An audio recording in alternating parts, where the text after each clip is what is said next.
Hi,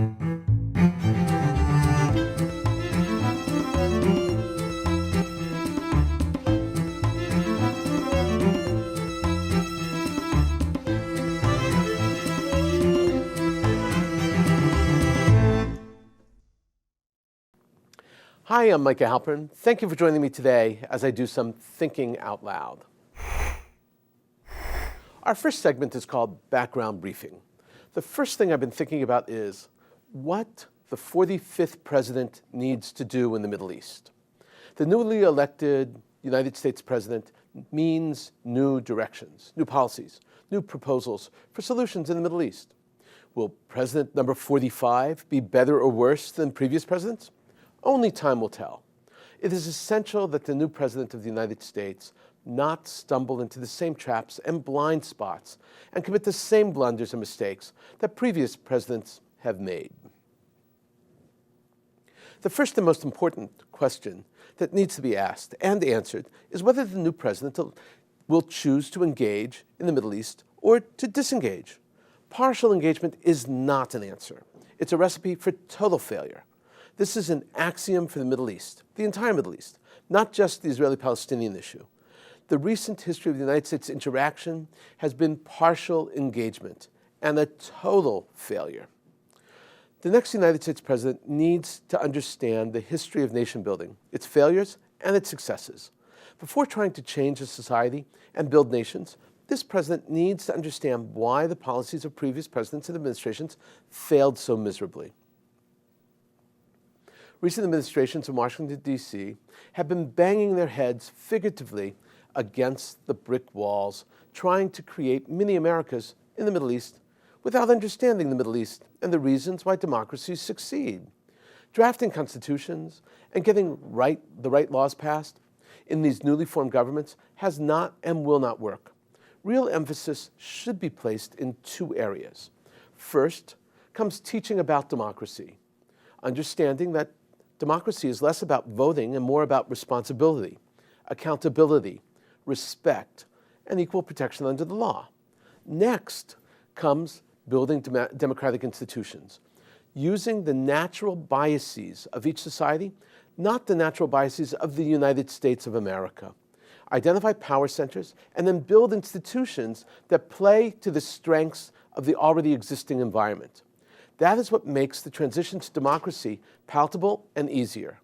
That is what the formula of James Madison and Thomas Jefferson had when they successfully created the United States model. Power groups need to be recognized and then brought into the system and allowed to check and balance the other. History has proven the success of this formula. In the United States, there were three large powers. They were the cornerstones for the formation of the first government: a wealthy commercial class, a working middle class, and the individual states.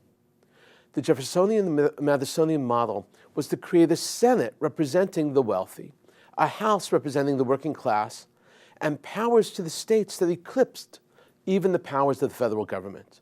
In England, there were two powers, the elite upper class and the huge labor class. That explains the creation of the House of Lords and the House of Commons. In Asia, in Japan, and in South Korea, they had a different power source, the monarchy. The monarchies were disbanded but retained power, influence, and prestige. They retained it through their involvement in the banking and their close connection to the government, which brings about stability. And the upper house and lower house were created. Just calling for elections in Iraq or in the Palestinian Authority, or for that matter in Syria, is a proven guaranteed recipe for failure. In Iraq, powers need to be balanced. There's a major Shiite, Sunni, and Kurdish divide. The Shiite house and the Sunni house and the Kurdish house need to be established. Power needs to be given to local leaders. They need representation too. Strong local and regional systems and a loosely defined national government will work. Imposing national government norms and enforcing them will fail. All that does is accentuate the centuries of division, not ease them or permit them to work together for mutual gain. The same is true for the Palestinians. Their power base is found in local and regional communities, and then among elites from the cities. Not utilizing local leadership and the families who have controlled their villages and towns for centuries will guarantee a massive failure and resentment. The new President of the United States can play a significant role in the Middle East.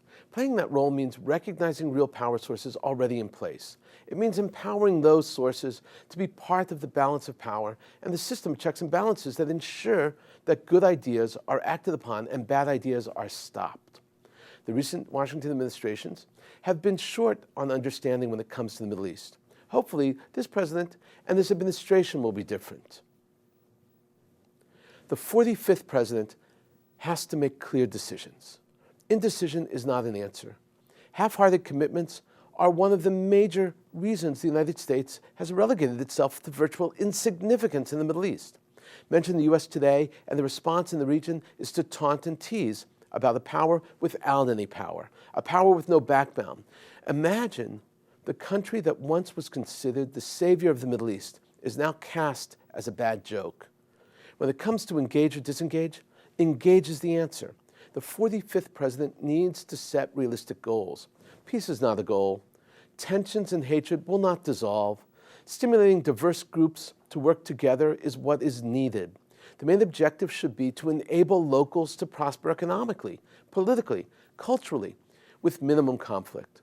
A byproduct of that prosperity will be sought-after U.S. involvement. Forget writing constitutions. It didn't work in Iraq and anywhere else. Countries need to develop governing bodies that use power centers that already exist. Don't reinvent the wheel. The United States needs to teach the values of democracy, not just throw together documents and call for elections. Build nations the same way it was done after World War II. Rid yourselves of the notion that the Middle East is more violent and volatile than the Far East or Europe. It's simply not true. After the war, the U.S. did not create little Americas. They used the power centers already in place as tools to enshine new democracies. The aristocracy in Japan was disbanded and brought back into control of business and banking. Pay attention to what locals are telling you. Many of the locals in the Middle East feel that they're totally disenfranchised from their home nation. The Middle East is built as a tribal regional society. Locals need to be empowered. Infrastructure throughout the Middle East needs to be updated. Water, roads, plumbing, sewage, electricity, communication lines, and even education. One of the main reasons ISIS flourishes is because of the disparity between rich and poor in the Middle East. It's so profound and so pronounced, and the basic societal needs are not being met. Middle East leaders have consistently been interested in their own security and status. The only people that benefit are those involved in the leader's security, primarily through military and those who help leadership increase their personal coffers and secure their positions. New U.S. policy under a newly elected president must work to mollify sectarian divides by emphasizing mutual interest. Centuries of hatred define the region. Shiites hate Sunnis, Turks hate Kurds, Arabs hate Persians, and vice versa. These hatreds will not disappear. By tossing out the old foreign policy playbooks, though, and advancing smart new policies, the new administration can reduce tension. They can create programs and institutions that provide mutual benefits and unite all those who fear ISIS and Islamic extremism, inspiring them to work together and slaughter the demons and protect themselves. The United States needs to change from outsider interventionist into facilitator with skin in the game. The president needs to prove to the Middle East that the United States cares about what happens in the region, that it is in the best United States interest to be involved in projects and initiatives. Altruism is dead, mistrusted, and easy to see through. Shared goals and shared rewards are what counts. The current attitude in the region is that the United States only cares about oil. That attitude needs to be changed. Russia needs to be dealt with. Russia can no longer be allowed to run roughshod in the Middle East or in Crimea or Ukraine. Deal with Russia on a region-by-region basis. Russia will not change either their point of view or their style. A zebra does not change in its stripes. It's up to the president to show the Russians that they are not the only power out there with interests worth protecting in the Middle East. Russia will then adjust to that and bring a U.S. carrier fleet back to the Mediterranean. The U.S. needs to view their own presence in the region as supporting regional interest, not securing peace. The U.S. needs to realize that the Russians are there to influence. Peace is not in the Russian playbook. The Iranian, Saudi, and Israeli-Palestinian conflicts have left previous presidencies in quicksand. The president must learn from their blunders. For decades, the U.S. misunderstood the language of the Middle East. The U.S. made demands and gave money, yet local leaders continued to say and do what they wanted. The new president must be realistic, accept small incremental changes, and be grateful for them. Accept a good meeting as a good meeting, and nothing more until local leadership acts upon the decisions made at the meeting. Accept third-party interaction. It's essential in the Middle East. Realize that the parties will say one thing to their people and another to you. When they go public, leaders' statements will serve to save their face. They will not echo you, especially in specifics and clarity. Middle East leaders always need a way out and speak to their public in a way that always showcases them as the most powerful and important player and enables them to protect their own images and reputation. Parties in conflict will not directly work with you or work together. You will best help the region by publicly paying them their due and privately piecing all the pieces of the puzzle together. Most importantly, understand that the most crucial need of the Middle East countries is to coexist. Remember, they are simply a group of tribes living alongside each other. The late Israeli President Shimon Peres used to say, "You make peace with your enemies, not your friends, and you don't get to choose your enemies." President 45 needs to say clearly and emphatically that certain things will not be permitted, like massacres of innocent civilians. Governments that permit and perpetrate such acts will be punished. The new president must show that in no uncertain terms, the United States of America will not remain silent in the face of evil. Coming up next, points of view. Here's what some important voices have been talking about. First up is a column from Newsblaze. Newsblaze is an alternative business and world news newspaper with entertainment, music, politics, and the latest breaking news and videos. A U.S., Australian, and Indian version exists. It's headquartered in Australia. Alan Gray is the publisher. The column is called "Qatar Could Use Desert Tent Camp to House 2022 World Cup Fans," and is by Khurram Aziz. It was published October 4th, 2016. The column shows just how ill-prepared Qatar is for the World Cup. It's the biggest world event of world events. It takes place every 4 years. It is the International Soccer Championship. The World Cup is the most watched event ever, and every year more watch it. Many more people watch it than the Olympics or the Super Bowl or the World Series. They call baseball's championship the World Series, but it's actually not a World Series at all. The World Cup is watched all over the world, even in the United States. To get a sense, 2.2 billion viewers watched the last World Cup. That's, if you think about it, there are only about 7 billion people in the world. That means 1 in 3 watched the World Cup in the world. People went to great lengths to get TV coverage, even in tents in the middle of the desert. To give you perspective, the recent 2016 World Series had an average of 22 million viewers. The 1986 Mets-Red Sox game had 60 million at the most watched baseball game. Football has many more viewers than baseball. The record, though, was in 2015. Comparatively, a mere 168 million people watched. The column begins. As Qatar struggles with its plans to construct the necessary infrastructure for the 2022 World Cup, its organizers have proposed housing thousands of fans in tents near the site.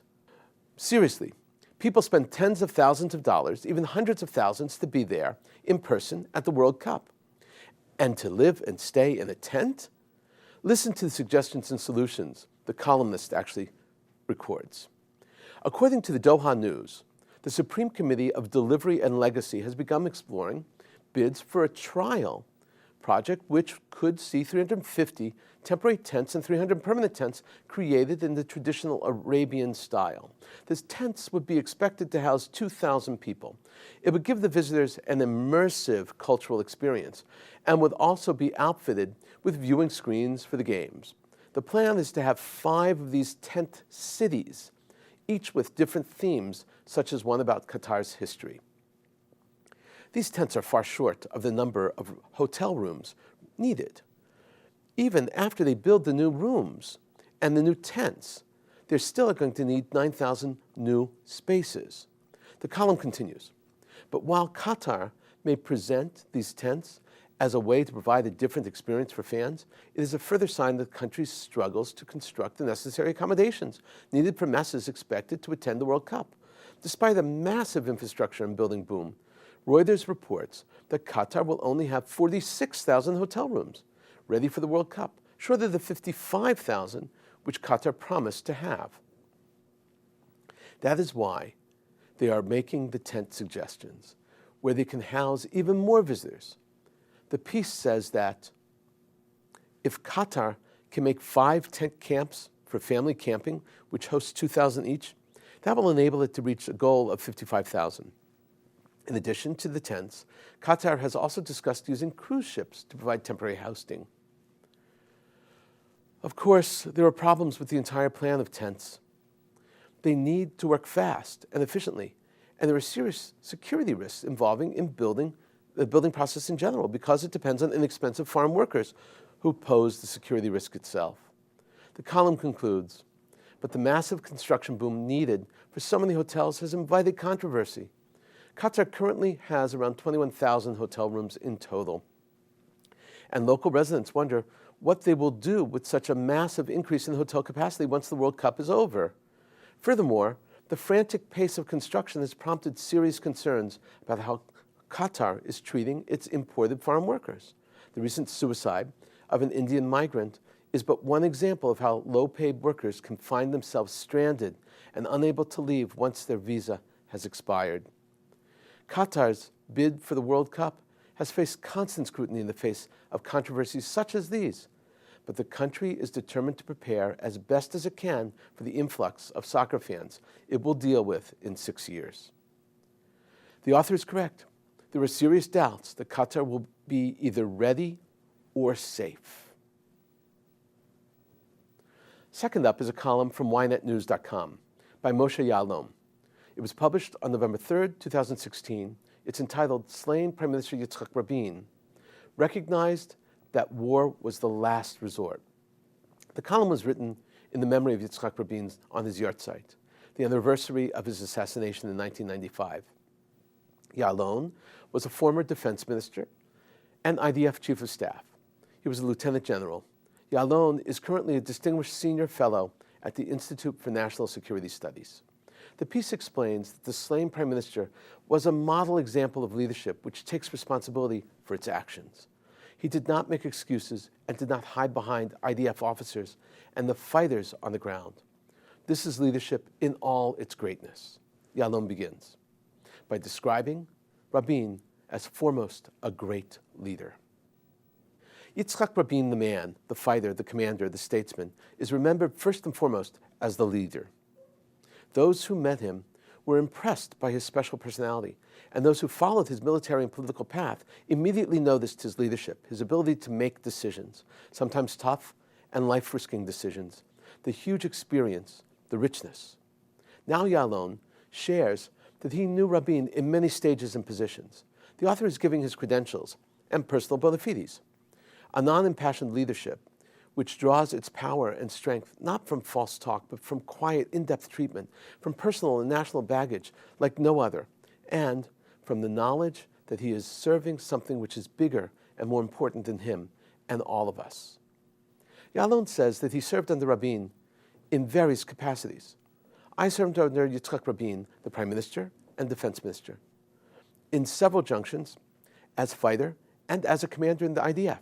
And in all of them, Rabin was, to me, and to the members of my generation, an authority, a leader, who allowed us to sleep peacefully knowing that his hands were on the national security wheel, and someone we could definitely learn everything from. Yalon gives examples of how Rabin was a leader, but the most powerful example he showed was of Rabin taking responsibility for failure. Listen to this. But there was one difficult and painful night in October 1994 when his leadership was reflected in full force, even for those who did not get to know him personally or who disagree with his political path. Several hours after Sayarat Makal fighters broke into a house in Bir Nabala in order to rescue kidnapped soldier Nachshon Waxman, but unfortunately failed to accomplish their mission and returned to their base without Nachshon and without their team commander, Captain Nir Poras. Yitzhak faced television cameras and the grief-stricken Israeli public and declared, "I, as the Prime Minister and Defense Minister, am responsible for the decision to carry out the operation this evening against the terrorist who kidnapped Nachshon Waxman. May his memory be blessed." Then Yalon concludes with a powerful message to everyone. Life may have gone back to normal since that Black Saturday evening in the Tel Aviv square, but Israel has yet to recover from the murder. It rocked the foundations of the house we grew up in so hard, and our world, as we knew it until then, will never be the same. This shock forces us to protect our values and fight for them, as they are the hope of our continued existence as a people and as a nation, and in order for us to be able to sustain an exemplary society here. It is our duty to the state of Israel, and it is our duty to the next generations. This is one of the key lessons from the bitter night of November 4th, 1995. A powerful message.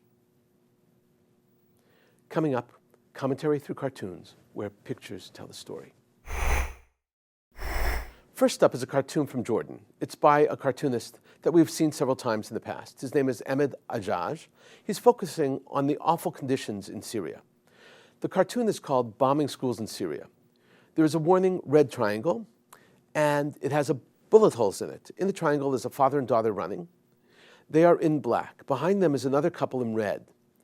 The red is very powerful. It means death. There are images in the skylines, meaning cities are all around, and two of them have flags on them. One flag is the Syrian flag, the other is the Iraqi flag. Next up is a cartoon by Brian Adcock and was published in The Independent in England on October 30th, 2016. Death is sitting in a lounge chair, sipping a cold drink, and he says, this is life. The sky is orange and black with explosions everywhere and fire. Tanks are in the foreground, rockets in the air, and the sign with bullet holes reads, Mosul. In a moment, my own perspective and a few predictions. Putin and Russia continue to defy the world. They have snubbed their proverbial noses at UN Security Council sanctions that were slapped on them after the 2014 land grab of Crimea. Russia ordered 2 Mistral helicopter carriers from France, but sanctions did not permit France to deliver the ships. Now, fast forward to the end of September 2016, that's when France delivered 2 Mistral carriers to Egypt. Supposedly, the Saudis paid for the ships. The delivery was covered in the Egyptian press with great fanfare. Then the carriers disappeared. They have now reappeared off the coast of Tartus, Syria, as Russian helicopter carriers. Is anyone surprised?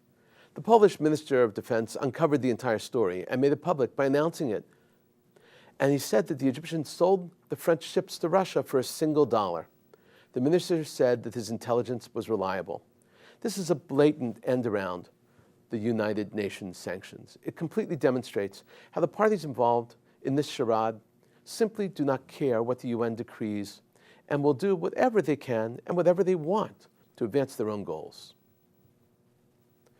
While OPEC just held their meeting and the 14 oil nations could not agree on a central issue, Iraq and Iran want to continue producing more oil. They need the money. It's their main source of revenue is oil. The other members said that Iran and Iraq need to hold to their production quotas to keep the market stable. This is especially true now as the price of oil is increasing. If they flood the market, the price of oil will certainly drop. Now OPEC members are meeting with other oil-producing countries. OPEC is trying to collude. They want to confirm that all oil-producing countries are on the same page. Following up on oil, the Egyptian oil minister took a trip to Iran. It has been a very long time since a senior Egyptian official traveled to Iran. The reason for the visit is the Saudis suspended their oil deal with Egypt in October after Egypt supported the UN resolution on Syria. It was a resolution that the Saudis opposed vehemently. This entire move is very unusual.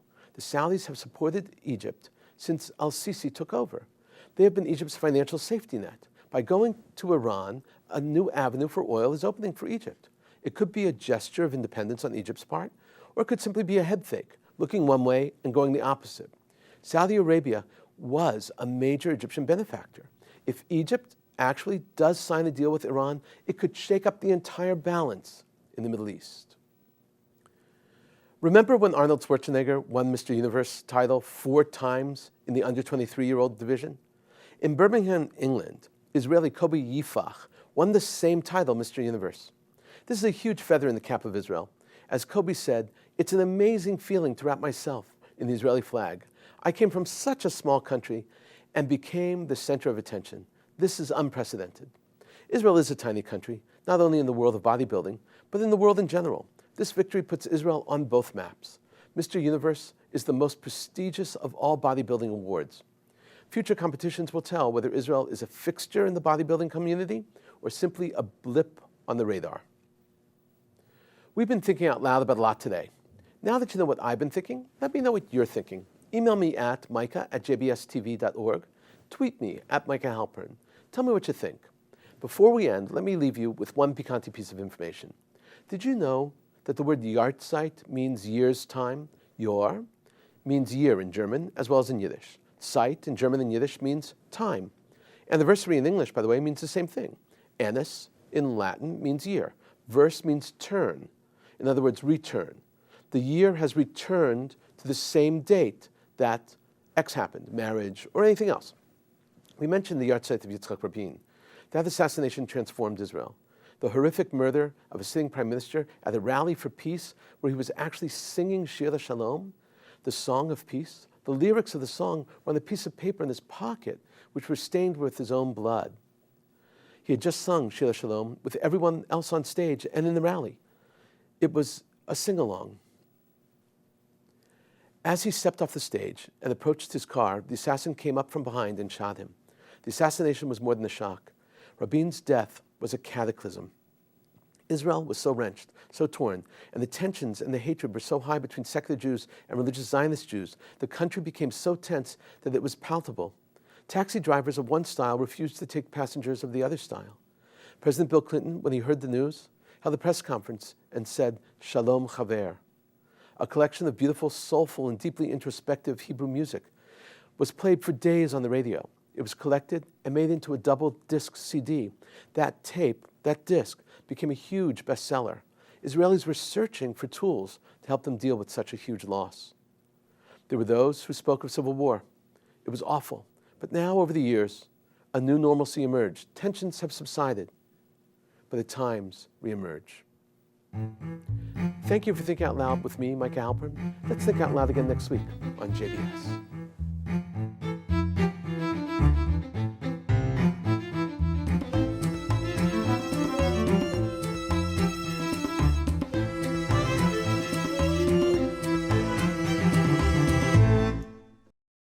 We would be pleased to send a complimentary DVD of this program to anyone who wishes to support JBS, the Jewish Broadcasting Service, with a tax-deductible gift of $36, double chai or more, to the nonprofit organization Jewish Education in Media.